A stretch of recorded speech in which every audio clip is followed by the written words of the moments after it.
जय हो माई की, अब चिंता काय की।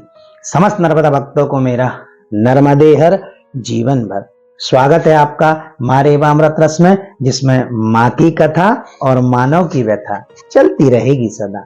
आप सुन रहे हैं माँ नर्मदा का महात्म। आज मैं आपको बताऊंगा कि माँ गंगा, माँ सरस्वती और माँ नर्मदा के जल के आचमन करने से कितना पुण्य फल प्राप्त होता है और क्या महत्व है इस जल का।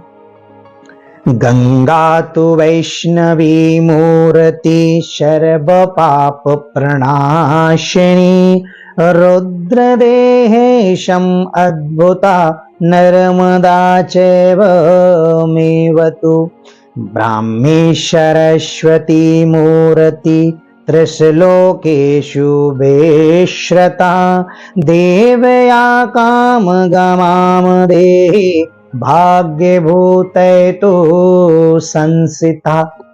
अर्थात मां गंगा वैष्णवी नदी कहा जाता है। मां गंगा को वैष्णवी नदी कहते हैं क्योंकि मां गंगा विष्णु जी के पैरों से उत्पन्न हुई है और मां गंगा के जल का आचमन करने से व्यक्ति को भक्ति और मुक्ति दोनों प्रदान होता है।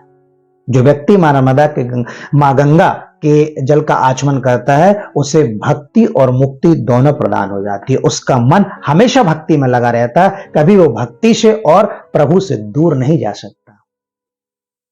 मां नर्मदा शिव नदी है, जो कि मां नर्मदा देवादिदेव महादेव अर्थात रुद्र के देश उत्पन्न हुई है, इसे रुद्री नदी भी कहा जाता है।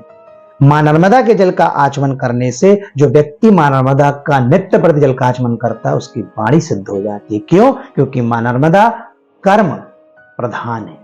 कर्म प्रधान होने के कारण कर्म को महत्व दिया जाता है और जो व्यक्ति इसका आचमन करता है उसकी वाणी सिद्ध हो जाती है।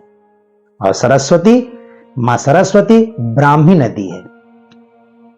ब्राह्मी नदी होने के कारण मां नर्मदा मां गंगा के जल के आचमन करने से व्यक्ति को भक्ति और मुक्ति मिलती है। मां नर्मदा के आचमन से व्यक्ति की वाणी सिद्ध हो जाती है और मां सरस्वती जो ब्राह्मी नदी है उनके जल का आचमन करने से व्यक्ति बुद्धि और विवेकशील होता है, उसकी बुद्धि का विकास होता है, वह बहुत ऊंचे शिखरों तक जाता है, अत्यधिक ऊंचाइयों को छू लेता है। जो मां सरस्वती के जल का आचमन करता है उसकी बुद्धि विवेक नित्य प्रति बढ़ती जाती है।